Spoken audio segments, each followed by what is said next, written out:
नमस्कार, एक और टिप्पणी के साथ मैं अतुल चौरसिया। होली की शुभकामनाएं। उम्मीद है आपकी होली अच्छी बीती होगी। होली न्यूज लॉन्ड्री की भी बहुत अच्छी बीती। इस होली के ठीक पहले न्यूज लॉन्ड्री के हिस्से में कई उपलब्धियां जुड़ी। हमें एक साथ दो रामनाथ गोयन का पुरस्कार मिले।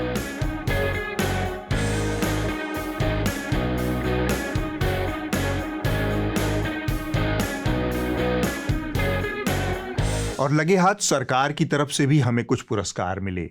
आप थोड़ा कंफ्यूज हो रहे होंगे कि यह क्या चल रहा है, पहले पुरस्कार फिर सरकार के हाथ पुरस्कार। मैं बताता हूं। जब हम न्यूज लॉन्ड्री को मिले रामनाथ गोयन का पुरस्कारों का जश्न मना रहे थे, तब कुछ लोगों को लगा कि इस खुशी में खलल डालने का बढ़िया मौका है। भारत सरकार के कुछ हिस्से तो इन दिनों इसी काम की तनख्वाह उठा रहे हैं।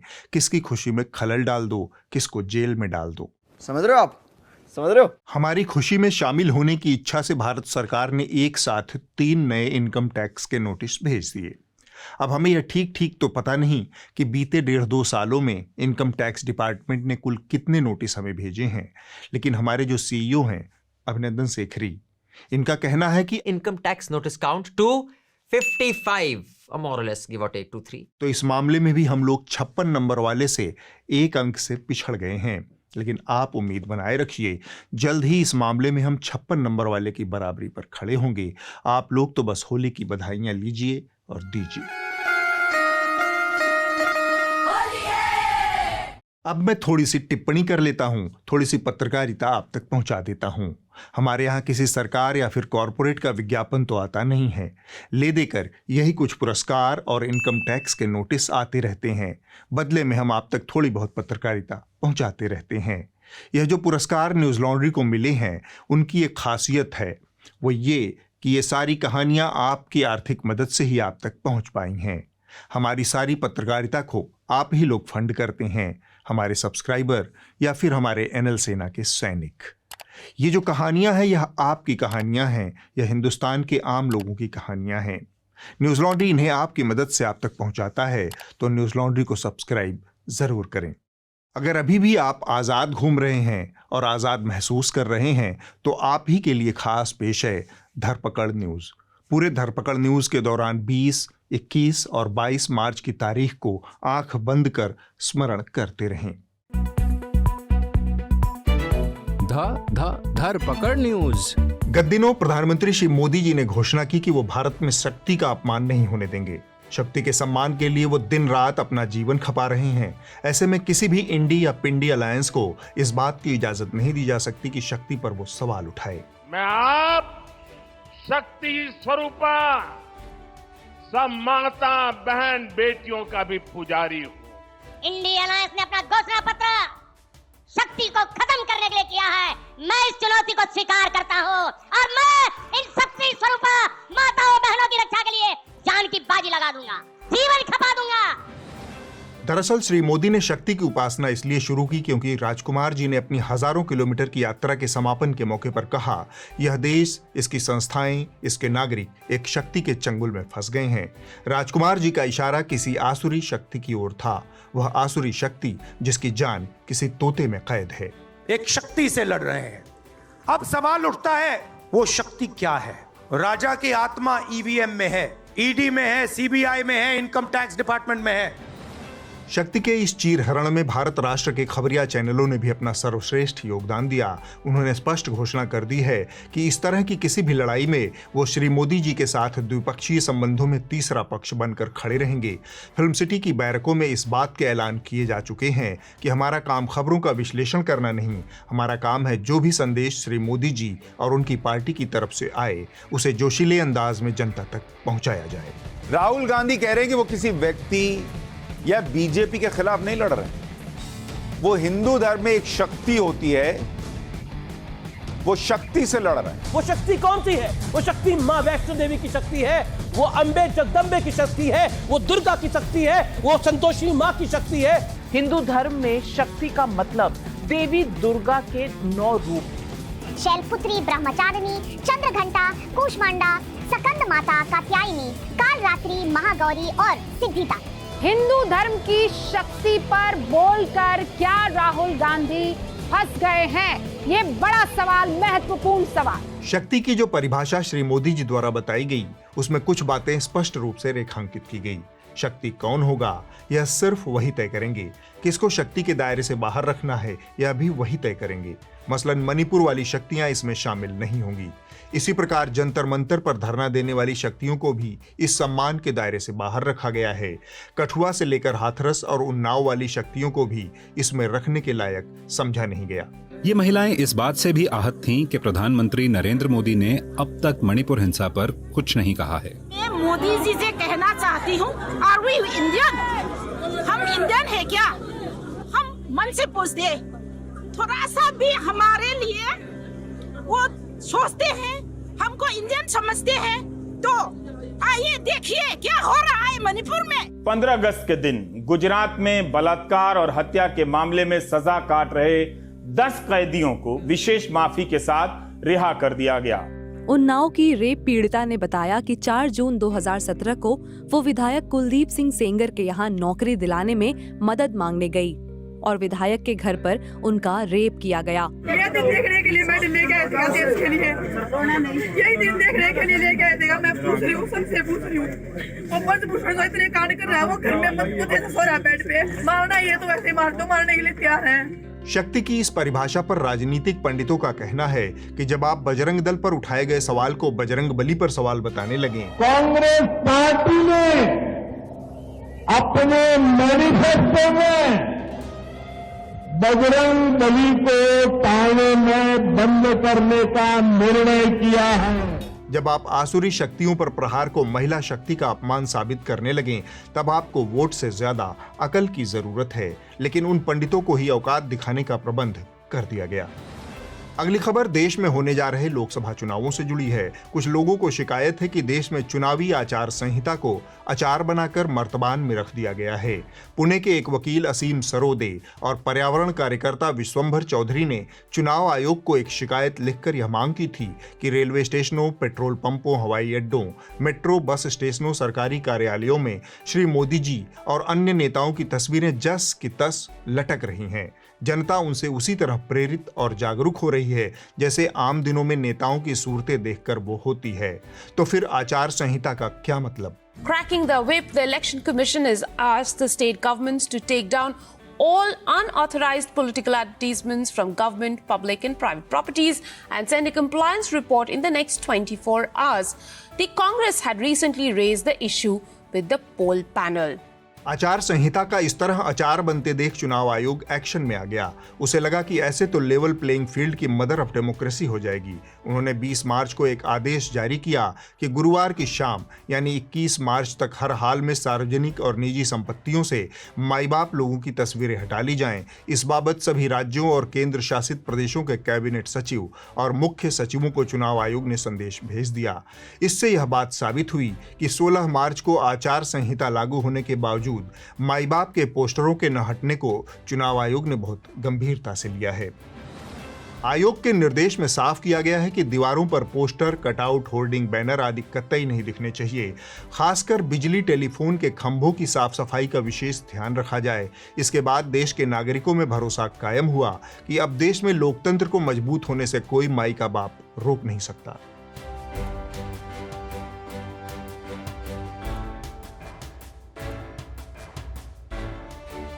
अगली खबर supreme court, state bank of India और चुनाव आयोग के बरमूडा ट्रायंगल से जुड़ी है। स्टेट बैंक ऑफ इंडिया ने सर्वर खराब है, लंच टाइम हो गया है और आज सेकंड सैटरडे है वाली अपनी कामकाजी फिलॉसफी का यहाँ पे भी श्रद्धापूर्वक और शुद्ध अंतःकरण से निर्वहन किया। सुप्रीम कोर्ट से लताड़ और फटकार की 3 किस्तों के बाद ही जाकर स्टेट बैंक ऑफ इंडिया ने इलेक्टोरल बॉन्ड की अंतिम जानकारी चुनाव आयोग के जरिए जनता से साझा की। महान परंपरा के निर्वहन की पहली किस्त में स्टेट बैंक ने सुप्रीम कोर्ट से कहा कि उसके पास फिलहाल समय नहीं है, 30 जून तक आना। दूसरी किस्त में सुप्रीम कोर्ट ने कहा 24 घंटे के अंदर डाटा जारी करो। जवाब में स्टेट बैंक ने अधूरा काम लटकाने की परंपरा का निर्वहन करते हुए अधूरा डाटा जारी किया। बेइज्जती की तीसरी किस्त के तहत सुप्रीम कोर्ट ने एसबीआई से कहा कि हमारे आदेश के बावजूद आपने यूनिक आईडी नंबर डिस्क्लोज नहीं किया। एसबीआई डाटा जारी करने में आनाकानी कर रहा है। माननीय मुख्य न्यायाधीश ने एसबीआई के वकील हरीश साल्वे से कहा, हम चाहते थे कि एसबीआई इलेक्टोरल बॉन्ड से जुड़ी हर जानकारी का खुलासा करे, आप सिलेक्टिव नहीं हो सकते। हमने सभी विवरण देने को कहा था, इसके बावजूद बॉन्ड के नंबर और यूनिक आईडी का खुलासा नहीं किया गया। There is no manner of doubt that SBI is required to make a complete disclosure of all details in its possession. Full stop. This, we clarify, will include would comprehend the alphanumeric number of and the serial number, if any, of the bonds which were purchased and redeemed. इस triangle का तीसरा हिस्सा चुनाव आयोग चुपचाप यह सब देख रहा था। 3 किस्तों में छीछा लेदर करवाकर एसबीआई ने यह बात पुख्ता तरीके से स्थापित की कि वो लंच खाने और सर्वर डाउन होने की महान परंपरा में कितना गहराई से यकीन करती है। इस सब के बाद 21 मार्च की शाम को इलेक्टोरल बॉन्ड की सारी जानकारी सार्वजनिक हो गई। किसने किसको कितना पैसा दिया यह भी सामने आया। बस 2 बातें साफ नहीं हुई। पहली ये कि इस डाटा के अनुसार बीजेपी को मिले महज 6060 करोड़ रुपए में से 466 करोड़ रुपए भाजपा को कौन दे गया, इसकी कोई जानकारी एसबीआई को नहीं है। यहां एक बार फिर से एसबीआई अपनी उसी server down lunch time second Saturday वाली महान परंपरा का निर्वहन कर रहा है।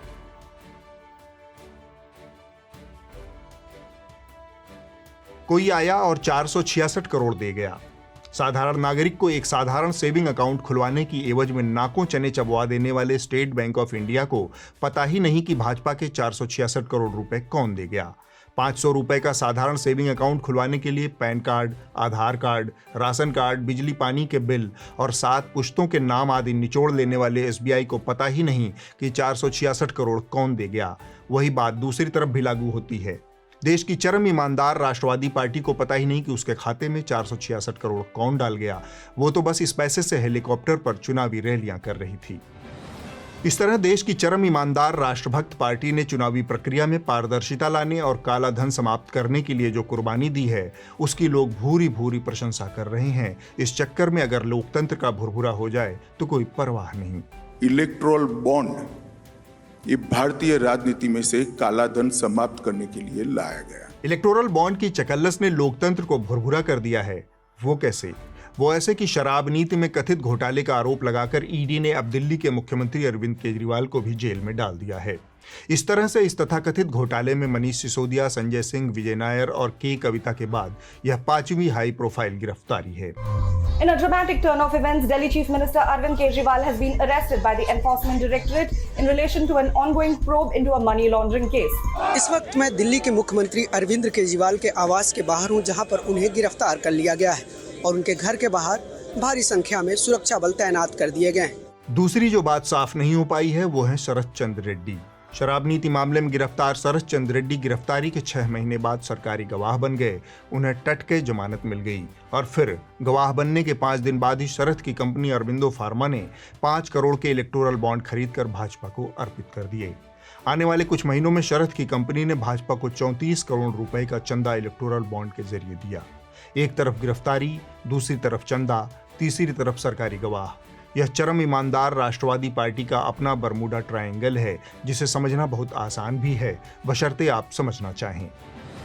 यहाँ आप आसानी से देश की चरम ईमानदार राष्ट्रवादी पार्टी के साथ हितों का टकराव देख सकते हैं। और मजे की बात है कि इसी एक संदिग्ध व्यक्ति की गवाही पर इतने सारे लोग बिना जमानत के जेल में हैं। एक तो वर्तमान मुख्यमंत्री हैं। अगर चरम ईमानदार राष्ट्रवादी पार्टी शरद चंद्र रेड्डी के साथ अपने रिश्ते पर भी थोड़ा सा रोशनी डाल पाए तो देश की चुनावी व्यवस्था से काला धन और पारदर्शिता दोनों लक्ष्य हासिल करने में मदद मिलेगी। अगली खबर फिर से सुप्रीम कोर्ट से जुड़ी है। केंद्र सरकार का मुड़ा हुआ सिर और उस पर सुप्रीम कोर्ट के ओले पड़ने का सिलसिला आगे भी जारी रहा। दबी जुबान में सरकार और चरम ईमानदार राष्ट्रवादी पार्टी के कारिंदों का कहना है कि सुप्रीम कोर्ट हमसे शादी में रूठे हुए फूफा की तरह व्यवहार कर रहा है। दरअसल सुप्रीम कोर्ट ने एक बार फिर से उसी 21 मार्च के दिन गुरुवार को केंद्र सरकार की आंख में उंगली कर दी।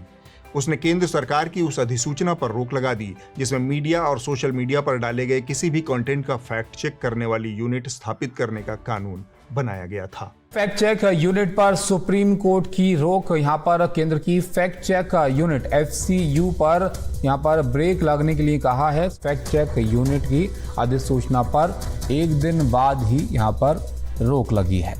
इलेक्ट्रॉनिक्स और प्रौद्योगिकी मंत्रालय ने एक दिन पहले 20 मार्च को फैक्ट चेक यूनिट के नियम लागू किए थे। सरकार ने IT संशोधन कानून के तहत सोशल मीडिया पर निगरानी या कहें नियंत्रण स्थापित करने की नीयत से फैक्ट चेक यूनिट का गठन किया था। इसका काम था सोशल मीडिया के विभिन्न प्लेटफॉर्म्स जैसे फेसबुक, X या फिर इंस्टाग्राम आदि पर कंटेंट की निगरानी करना और जिसे मन में आए फर्जी घोषित कर देना। इस सरकारी आपत्ति के बाद उस कंटेंट को डिलीट करना अनिवार्य था। मदर ऑफ डेमोक्रेसी के फादर ऑफ हिपोक्रेसी के दिमाग में मीडिया की यही परिकल्पना है। यहाँ ईज ऑफ डूइंग बिजनेस है और अनईज ऑफ डूइंग जर्नलिज्म है। There is an ease of doing business and there is a very specific unease of doing journalism. अगली खबर जड़ी बूटी व्यवसायी रामदेव से जुड़ी है। एक समय में इन्हें आशा ही नहीं वरन पूर्ण विश्वास था कि लोग किसी पुरुष को अगर महिलाओं के कपड़े में देख लें तो वो आंख बंद कर ये मान लेते हैं कि महिलाओं के सिर्फ सिर पर ही बड़े बाल नहीं होते, उसके चेहरे पर भी गज भर लंबे बाल हो सकते हैं। रामदेव ने इसका जमीनी प्रयोग भी किया था। इस मौलिक प्रयोग के संस्थापक श्री रामदेव जी को यह भरोसा हो गया था कि सरकार अगर साथ में हो तो उसे अपनी जेब में भी समझा जा सकता है। इसी भावना और विश्वास के साथ उन्होंने अपने तमाम नीम हकीम खतरा ए जान वाले नुस्खों को अंतिम इलाज बताकर बेचना शुरू कर दिया और सरकार एक हद तक उनके बगल बच्चे की तरह दिखती रही।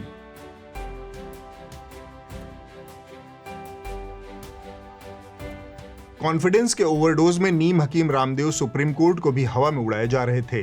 फिर उसी 20-21 मार्च के दरमियानी वक्फे में सुप्रीम कोर्ट ने कहा, इज्जत से पेश हो जाओ। एलोपैथ के खिलाफ भ्रामक विज्ञापन देने के मामले में सुप्रीम कोर्ट ने कड़ा रुख अपना लिया है और इस मामले में पतंजलि आयुर्वेद के बाबा रामदेव और आचार्य बालकृष्ण को अदालत में पेश होने के आदेश दे दिए गए हैं और कहा गया है, नोटिस भी जारी किया गया है बाबा रामदेव के, तो क्यों ना उनके खिलाफ अदालत की अवमानना की कार्रवाई की जाए। उलझुलूल दावे और प्रचार करने वाले बड़बोले रामदेव ने इस मौके पर अपनी औकात का ठीक ठाक आकलन किया और सुप्रीम कोर्ट से बिना शर्त माफी मांग ली।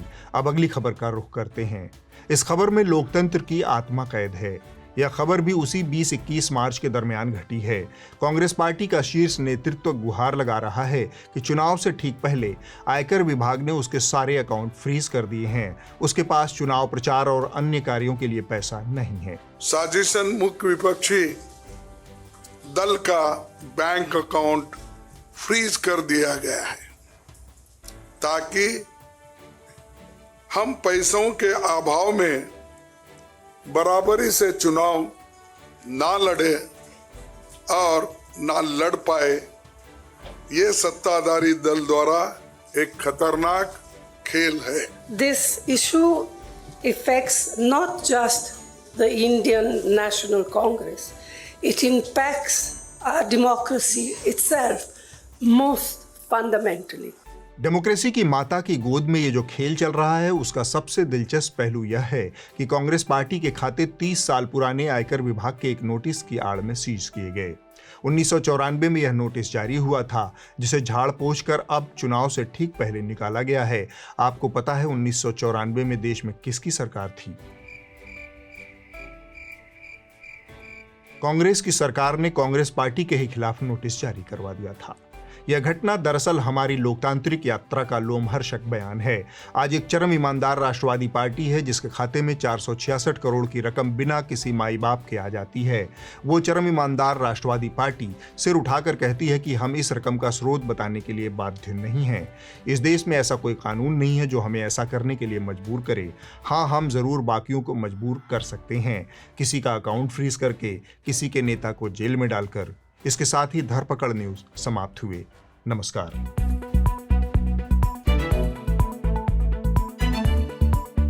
ये जो तमाम खबरें हमने आपको बताई हैं उन्हें बताने का एक मकसद था। ये सारी बेहद महत्वपूर्ण खबरें हैं। इन सभी खबरों की टाइमिंग उससे भी ज्यादा दिलचस्प है। ये सारी खबरें 20, 21 और 22 मार्च के दरमियान आकार लेती हैं। देश की प्रमुख विपक्षी पार्टी, सबसे पुरानी पार्टी का अकाउंट फ्रीज कर दिया गया है चुनावों से ठीक पहले। फैक्ट चेक यूनिट के मसले पर सरकार को नीचा देखना पड़ा। मोदी जी के सरकारी प्रचार प्रसार पर चुनाव आयोग ने रोक लगा दी। इलेक्टोरल बॉन्ड से जारी हुए आंकड़ों में भाजपा गले तक डूबी हुई नजर आ रही है। जिन लोगों को दिल्ली शराब नीति में आरोपी ठहराया जा रहा है, भाजपा उनसे जुड़े लोगों से करोड़ों का चुनावी चंदा ले रही है। लेकिन ये तमाम महत्वपूर्ण खबरें खबरिया चैनलों से धूर्ततापूर्वक 21 और 22 मार्च को गायब कर दी गई, क्योंकि इससे छवि प्रबंधन के जरिए खड़ा की गई एक पार्टी और एक नेता की छवि धूमिल हो जाती। ऐसे मौके पर हेडलाइन मैनेजमेंट के तहत दिल्ली के मुख्यमंत्री की गिरफ्तारी का प्रहसन रचा गया। एक ऐसे मामले में जिसमें न तो कोई पुख्ता गवाह है, न कोई पैसे के लेन देन के सुराग हैं, वो भी तब जब यह मामला दिल्ली हाईकोर्ट में विचाराधीन था। आपका ध्यान भटकाकर चरम ईमानदार राष्ट्रवादी पार्टी फिर से सत्ता में वापसी की उम्मीद कर रही है। लेवल प्लेइंग फील्ड यानी सभी दलों को बराबरी से होड़ करने का मौका इस चुनाव में बचा ही नहीं है। ये सब जानकारियां आपको होनी चाहिए। लोकसभा चुनाव सिर पर है और हमारा इलेक्शन फंड भी जारी है। इसके जरिए न्यूज लॉन्ड्री और द न्यूज मिनट के रिपोर्टर्स पूरे देश में वह कहानियां आप तक पहुंचाएंगे जिनका सरोकार आपसे है। वह सवाल सरकार से करेंगे जो आपके सवाल हैं। उन कहानियों को आप तक पहुंचाने के लिए हमारे अलग अलग इलेक्शन फंड को मदद कीजिए और गर्व से कहिए, मेरे खर्च पर आज़ाद हैं खबरें। जब मैं कहता हूं कि सब्सक्रिप्शन लीजिए, तब आप में से बहुत सारे लोग इस दुविधा में पड़ जाते हैं कि हम किस सब्सक्रिप्शन की बात कर रहे हैं, यूट्यूब चैनल या फिर न्यूज़ लॉन्ड्री। तो लगे हाथ यह दुविधा भी दूर कर लीजिए। यूट्यूब चैनल तो आप सब्सक्राइब कर ही लीजिए, लेकिन हम न्यूज़ लॉन्ड्री को सब्सक्राइब करने की बात करते हैं। इसमें आपकी जेब थोड़ा सा ढीली होगी, क्योंकि विज्ञापन के बोझ से दबी पत्रकारिता को आप ही बचा सकते हैं और आप ही को बचाना होगा। अब हम आगे बढ़ते हैं। कुछ लोगों को देखकर मुझे हैरानी होती है कि आखिर ये लोग महान होने से कैसे चूक गए। क्या कमी रह गई थी जो ये महान सिकंदर, महान अशोक, महान अकबर की श्रेणी में शामिल होने से छूट गए। नियति ने इनके साथ ऐसा क्रूर खेल कैसे खेला होगा। महानता की तमाम योग्यता, प्रतिभा और काबिलियत होने के बावजूद ये बस महान होने से रह गए। ये वाली मैडम भी उन्हीं में से एक हैं। We will say this. लेकिन हम ये कहेंगे कि ऐसा करना बहुत ज़रूरी हो गया था। आप पश्चिमी मापदंडों को दुनिया पर हावी नहीं होने दे सकते। अगर आप ऐसा करते हैं तो साफ है कि पश्चिम अच्छा दिखेगा, लेकिन बाकी दुनिया नहीं। और यह एक बड़ी समस्या है। बहुत से लोग अपने बड़े बड़े फैसलों के लिए इन रिपोर्टों को ध्यान में रखते हैं, जैसे कि निवेशक शेयर बाजार में दाव लगाना चाहते हों, या कार कंपनियां कारखाने खोलना चाहती हों, या फिर पर्यटक किसी देश की यात्रा करना चाहते हों। इसलिए ये रैंकिंग देशों के रिपोर्ट कार्ड की तरह है। एक अच्छी रैंकिंग आपको ठोस लाभ देगी, तो खराब रैंकिंग निवेशकों को दूर रखेगी। इनके इस तर्क में आपको कोई तार्किक पत्रकारिता नजर आई या कि सरकारी चरणगान का कोरस सुनाई दिया? ये जो कह रही हैं उस पर मुझे अपने यूनिवर्सिटी के दिनों की एक कहानी फिर से याद हो आई, सुना देता हूँ। हम एक भीड़ भरे बाजार में थे। मुझे बड़े जोरों की पेशाब लगी। कहीं निपटने का कोई उपाय नजर नहीं आ रहा था। तब एक दोस्त ने एक मौलिक उपाय सुझाया। उसने कहा, अपनी आंख बंद करके कहीं भी फारिग हो लो। तुमने अगर किसी को नहीं देखा तो फिर बाकी दुनिया कुछ भी देखती रहे, क्या फर्क पड़ता है? क्योंकि तुमने नहीं देखा, इसलिए तुम्हारा कहीं भी फारिग होना जायज़ है। कहने का मतलब ये कि अगर आपको कैंसर है तो आपको बीमारी का इलाज नहीं करना है, बस लक्षण के ऊपर रंग रोगन कर देना है। बहन पलकी शर्मा के तर्क को मैं थोड़ा और खुलासे से समझाता हूँ। जानकार कहते हैं कि AQI की सुरक्षित सीमा 50 के आसपास है, जबकि दिल्ली में AQI 12मासी 250 के ऊपर रहता है, यानी दिल्ली की हवा खराब है। तो हमें यानी हमारी सरकार को क्या करना चाहिए? हमें बस इतना करना है कि अब से दिल्ली वालों के लिए AQI की सुरक्षित सीमा 300 निर्धारित कर देना है। एक बार संसद, मौसम विभाग और प्रदूषण नियंत्रण बोर्ड से यह कानून पारित हो जाए, उसके बाद पूरी दिल्ली प्रदूषित हवा से सुरक्षित हो जाएगी। इसी तरह हम अपने लोकतंत्र को भी बचा सकते हैं। वीडैम वाले कहते हैं कि भारत का लोकतंत्र दरअसल ऑटोक्रेसी में तब्दील हो चुका है। यह दुनिया में 104वें स्थान पर है, लेकिन हमें क्यों परेशान होना चाहिए? हमें बस एक अपने शुद्ध खालिस हिंदुस्तानी रैंकिंग जारी करनी है, जिसमें हमारा स्थान दुनिया के सफलतम लोकतंत्र में दूसरा होगा। मैंने जानबूझकर अपना स्थान दूसरा रखा है क्योंकि पहले नंबर पर उत्तर कोरिया को ही होना चाहिए, ऐसा मेरा मानना है। मुझे यकीन है कि बहन पलकी शर्मा भी मेरी इस सोच से इत्तेफाक रखेंगी। इतने तेजस्वी लोग हैं हमारे पास। बिल्कुल सर, इसीलिए मुझे अफसोस होता है कि ये लोग महान होने से कैसे चूक गए। अब आप लोग इस हफ्ते की रिपोर्ट देख लीजिए, वरना आपको भी महान होने से कोई रोक नहीं पाएगा। जो कही जा रही थी बातें कि अंदर में भी सोशल डिस्टेंसिंग का ख्याल रखा जाएगा। ट्रेनें तो खुल दी हैं, लेकिन कैसे स्टेशन पर thousands of the migrants workers in different groups walking। इस हफ्ते की रिपोर्ट NTT यानी न्यूज़ द ट्रूथ नाम के एक छोटे से YouTube चैनल से है। यह रिपोर्ट तमाल साहा ने लद्दाख से आप तक पहुंचाई है। शिक्षाविद और पर्यावरण कार्यकर्ता सोनम वांगचुक लेह में 21 दिनों का आमरण अनशन कर रहे हैं। उनके साथ बड़ी संख्या में कारगिल और लद्दाख के निवासी भी धरना दे रहे हैं। वांगचुक की 3 मांगे हैं। संविधान की 6ठी अनुसूची के तहत लद्दाख को संरक्षित करना, लद्दाख को राज्य का दर्जा देना और लद्दाख के पर्यावरण को सुरक्षित करने के उपाय करना। तमाल साहा ने इस सत्याग्रह को विस्तार से कवर किया है।